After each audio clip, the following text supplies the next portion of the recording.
salaamaaleykum wa rahmatullah mbokki internet yi mbokki Sénégal mbokki àdduna tey jii nag ñu ngi seen benn émission boo xam ne nii waxtaanu jikko yi fii di Goumbala TV nag tey ñoo amoon suñ benn gan bu invité bu tudd Codou Seck Codou ñu bàyyi la nga nuyoo.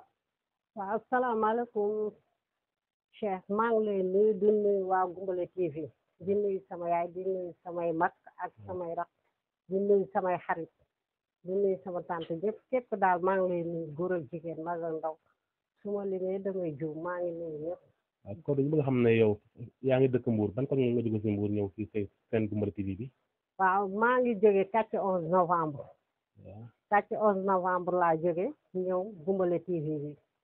waaw léegi de ñu bëggoon waxtaan ak yow yàqu-yàqu jamono parce que léegi jamono dafa yàqu jikko yi ñoo yàqu léegi lu war a jikko yi yàqu. waa jikko yi moom dafa yàqu si nit ñëpp koo yaakaar rek mooy tas sa yaakaar ndax léegi jamono léegi dafa changé bu baax. léegi da ngay seq ak nit. mu war la lu war a loolu. da ngay seq ak nit mu war la nga seq ak nit teraanga wala jëf ju baax waaye dalay war jamono léegi jii la. léegi loolu bu ñu bëggee mu dañ ñu mën a def ba mu dañ ci société bi. bu ñu bëggee mu dañ daal xanaa ñu changé waat jikko yi rek xool maam yu njëkk yi ni ñu meloon bu ñu leen xoolee rek roy leen jikko yi dina baaxaat waaye jikko yi est-ce que nit ñi dinañ ko mën a changé nit ñi de ku nekk ak si jikko. mais war nañ ko mën a changé parce que léegoo-léeg mag ñaa ngi fi. waaw mag ñaa ngi fi mag yu baax yaa ngi fi xam nga mag yu baax yi bu ñëw si xale yi di wax ak ñoom di leen ñaax di waxtaan ak ñoom jikko yi dinañ changé bu baax a baax. mais nag léegi xale yi dañoo naqaree waxal. waaw mu dépassé la. xale yi moom dañoo naqaree waxal ñi ci yaru moom bariwul da ngay gis sax nit yaayam yar ko mu màgg day toog lu ko neex lay wax lu ko neex la lay def jikko yi moom léegi kenn xamatul lan la. parce que léegi est-ce que loolu nekkul ci waajur yi la nga yaakaar.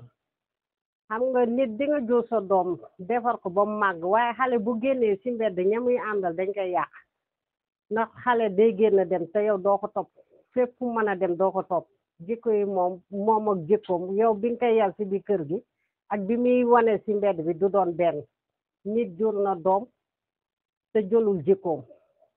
mais nag bu njëkk mag ñi dañaa jël seen doom jox ko seen bàjjan bajar ko mais léegi xool nañu ma xool bàjjan yi am na xam ne dañuy yàq seen sët. waaw loolu lu ko waral.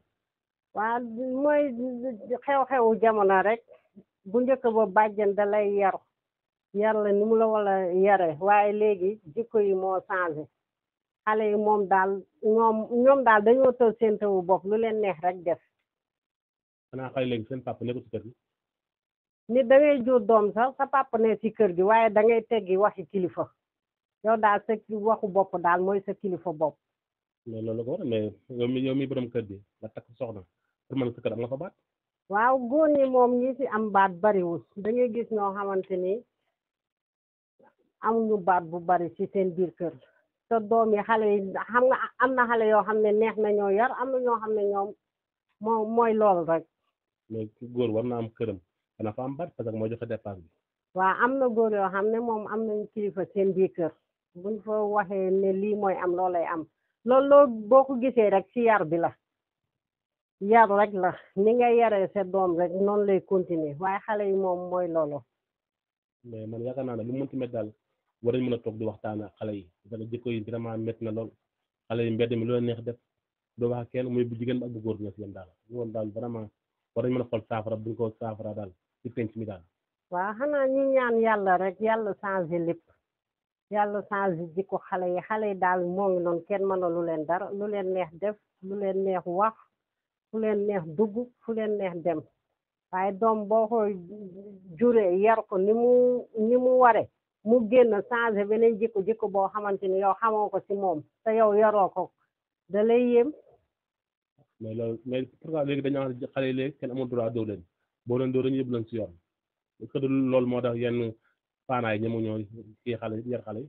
waaw loolu moom dëgg la léegi moom boo dóoree sa doom ñu yóbbu la ci yoon looloo tax léegi xale yi di def lu leen neex di wax li leen neex di roy tubaab yi te ñun fii diine l'islam la dañoo war a yar suñu doom nuñ ko war a yaree waaye da ngay yar sa doom mu teggi la nga ko yaree dem sa mbedd ba def lu ko neex.